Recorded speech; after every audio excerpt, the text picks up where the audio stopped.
Itu yang diajarkan dari usia 1 tahunnya, gimana ya nggak sama sekali diajarkan.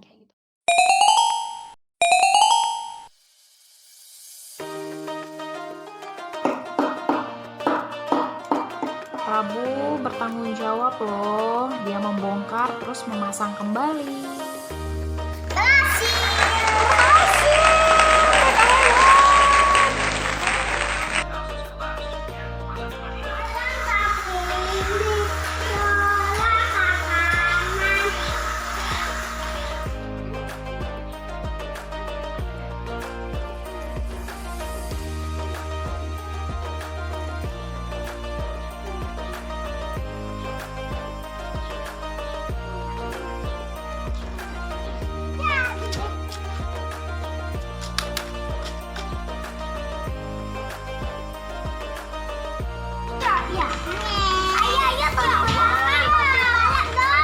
Kenapa? Coba. Apa? Kasih waktu apa sayang? Oh, kakak mau bertanggung jawab beresin bukunya? Oke, sip. Ayah, kakak mau beresin buku. Ya udah. Oke. Pegangin ya. Yes.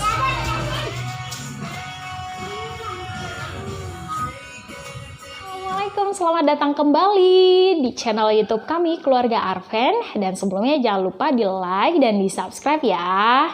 Dan kali ini saya pengen nih Bun, berbagi bagaimana sih caranya membuat anak kami bisa bertanggung jawab di usia dininya. Karena ini juga merupakan salah satu pertanyaan dari para bunda yang menanyakan, aduh kok Prabunda Raja hebat ya bisa langsung spontan gitu buang sampah ketika mereka habis makan jajan atau enggak minum sesuatu, sampahnya langsung dibuang. Terus kok bisa ya mainan dibongkar, dipasang kembali. Terus habis itu apalagi tentang rantai sepeda copot terus mau dibenerin sendiri. Kalau anak saya tuh harus manggil dulu ayahnya baru habis itu pun sambil ngerengek ayah benerin. Dan itu sebenarnya Bun nggak sering ya begitu. Kalau untuk buang sampah alhamdulillah sampai saat ini mereka sudah refleks untuk itu. Tapi kalau untuk yang membongkar mainan terus memasang rantai sendiri itu sangat jarang terjadi. Tapi yang membuat kami untuk bisa tahu gitu ternyata memang dari pendidikan kita gitu ya, pengajaran kita yang dulu pada saat mereka masih kecil, misalnya Prabu pada saat itu usianya 3 tahun, pada saat kami ajarkan membongkar mainan, kemudian kami contohkan cara memasang gitu. Ternyata sekarang di usianya ke 5 tahun dia merekam itu Bunda gitu. Jadi kami aja kaget pada saat itu usianya di video itu pada saat usianya sudah 5 tahun. Sekarang ini baru-baru ini Bun, kami aja kaget lihatnya. Aduh kok bisa ya ngebongkar terus ngepasang lagi gitu. Oh ternyata memang dia merekam gitu otaknya dan memahami betul gitu apa yang sudah kami ajarkan. Dan itu yang membuat kami semakin yakin bahwa memang kita mendidik anak itu nggak bisa dipaksa gitu. Kita sebagai orang tua memang porsinya, tempatnya itu mencontohkan mereka. Ketika mereka memang mau agar mau bertanggung jawab, ya kita juga orang tua harus bisa bertanggung jawab di depan mereka. Terus habis itu ketika kita ada salah, kita pun harus meminta maaf jika ingin anak nantinya ketika berbuat salah meminta maaf. Terus kalau misalnya anak pengen buang sampah di tempatnya, ya kitanya juga harus ngebuang sampah di tempatnya gitu. Sebelumnya kita dulu gitu. Ternyata begitu. Dan itu juga membuat kami akhirnya memiliki kesimpulan bahwa pendidikan itu nggak sesempit makna hanya belajar akademis aja loh Bun. Ternyata dari hal kecil aja, kegiatan di rumah, aktivitas yang menurut kami ya rutin gitu, dari hal kecil aja itu bisa dijadikan pembelajaran yang sangat banyak sekali gitu. Dari misalnya contoh untuk mengajarkan Prabu bertanggung jawab. Di usianya yang 1 tahun 3 bulan itu sudah kami mulai ajarkan dari hanya tumpukan buku segini Bun. Nah untuk anak usia 1 tahun 3 bulan itu lumayan tinggi. Dan untuk Prabu yang memiliki kecerdasan kinestetik tinggi gitu, emang dia pengen banget anaknya Bun pengen loncat terus suka sekali mau manjat gitu sampai kasur dipanjat karena memang kasur di sini nggak ada dipannya ya di tempat kami gitu. Jadi menurut kami pada saat dia berusia 1 tahun 3 bulan itu aman lah, safety kalau untuk kasur gitu. Tapi ini untuk rak tumpukan buku setinggi ini dan untuk meja TV itu lumayan kalau untuk anak seusia itu. Dan pada saat itu yang dia mau coba adalah tumpukan buku. Pada saat itu kita ngelihat dulu, oh memang dia pengen banget ya naik gitu. Oh sekalian aja deh kita ajarkan tentang makna bertanggung jawab gitu atas pilihan dia gitu. Tapi sebelumnya kami ajarkan dulu Bun, naiknya dia bisa ternyata, tapi turunnya yang dia susah. Beberapa kali kami ajarkan dan kemudian ternyata dia bisa. Dan bisanya itu tapi ada prosesnya gitu. Pada saat kami ajarkan dia bisa gitu ya, karena masih kita bantu. Nah tapi setelah itu kami melihat dia kayaknya udah bisa sendiri nih gitu tanpa kami. Oke, sekalian aja kita ajarkan dia ya gitu. Dia mengambil keputusan untuk naik lagi, berarti dia harus bisa turun sendiri. Pada saat dia mau naik lagi, disitulah kami ingatkan dia, oke, gini Kak, kita punya aturan main. Kakak boleh naik lagi, tapi harus bisa turun sendiri ya. Dan pada saat dia usia 1 tahun 3 bulan emang nggak langsung memberikan feedback bilang iya gitu, tapi dia dengan ekspresi, dia ngelihat ke atas matanya, oke ini anak berarti paham gitu. Dan memang dari kecil juga kami ajarkan untuk Prabu dan Raja gitu dengan menggunakan kalimat orang dewasa Bun. Jadi pada saat kami mempunyai aturan main pun ya dengan cara kita ngomong ke anak yang sudah dewasa gitu. Dan akhirnya sampai sekarang Prabu tuh kalau misalnya mau meminta kami untuk bertanggung jawab pun dia pakai bahasa yang kami lakukan gitu. Misalnya, Bunda habis berantakan ini, karena kita kan kadang ada hilafnya ya Bun ya. Bunda habis berantakan ini, ayo bertanggung jawab. Bunda tadi salah sama kakak, ayo minta maaf gitu. Ya, emang kalimat yang seperti yang kami ajarkan gitu, dan emang itu tujuannya untuk itu juga gitu. Oh iya boleh nak, boleh.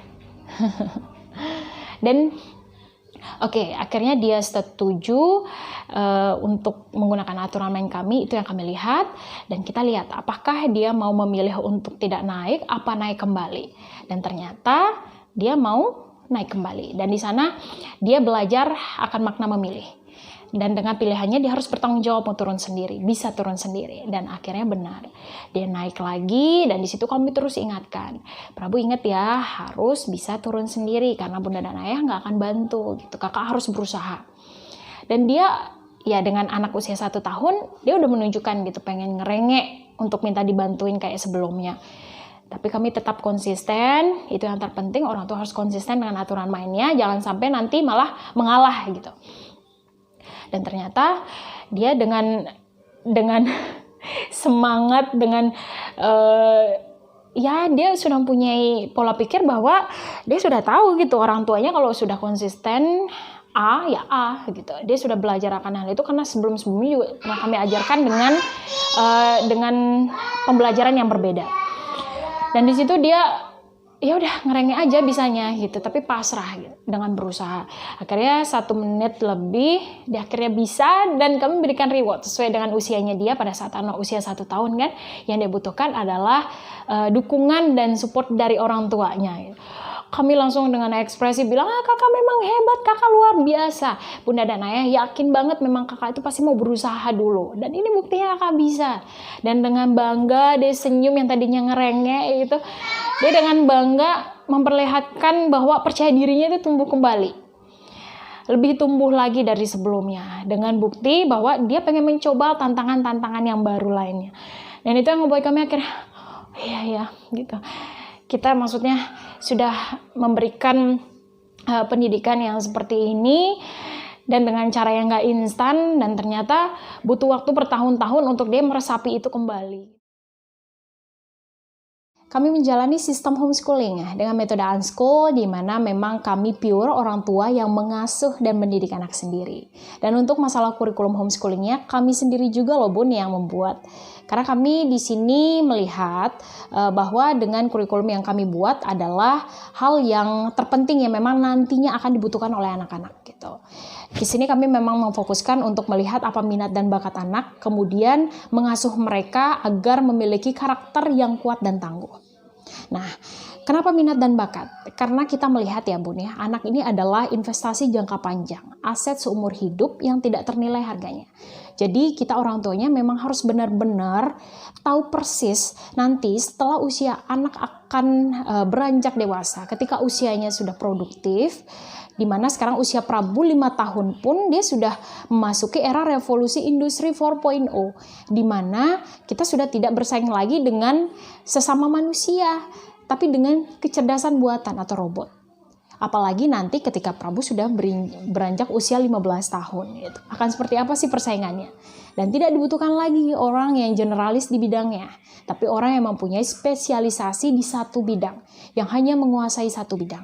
Maka dari itu, ini yang membuat kami sebagai orang tua, terutama saya ibu, akhirnya memutuskan untuk keluar bekerja demi untuk menjalani prioritas kami, yaitu anak-anak, untuk masa depan mereka. Dan kenapa karakter ini sebagai penunjang? Karena karakter ini yang nanti membuat mereka akhirnya menjadi anak yang mempunyai kepribadian yang kuat dan tangguh. Ya, selayaknya sebuah bangunan ya Bun ya. Karakter itu kita samakan dengan sebuah pondasi.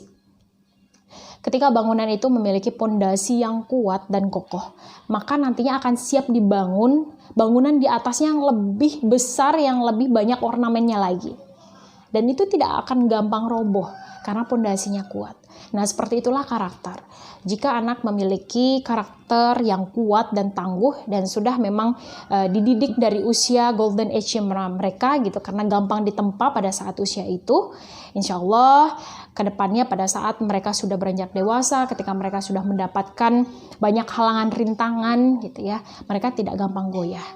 Dan itu pasti yang diinginkan ya oleh semua orang tua, menginginkan anak-anak yang seperti itu, dan ikhtiar kami adalah melakukan itu Bun. Nah, sehingga ini yang membuat kami untuk terus saling mengingatkan gitu, untuk terus mau berkembang, terus mau belajar untuk aset seumur hidup kita, untuk anak-anak kita. Dan ayo Bunda, Ayah, kita bersama-sama melakukan ini. Kita harus bisa menjadi agen perubahan, pemutus mata rantai, agar kita Indonesia memiliki generasi yang sangat kuat dan tangguh di masa mendatang. Insya Allah.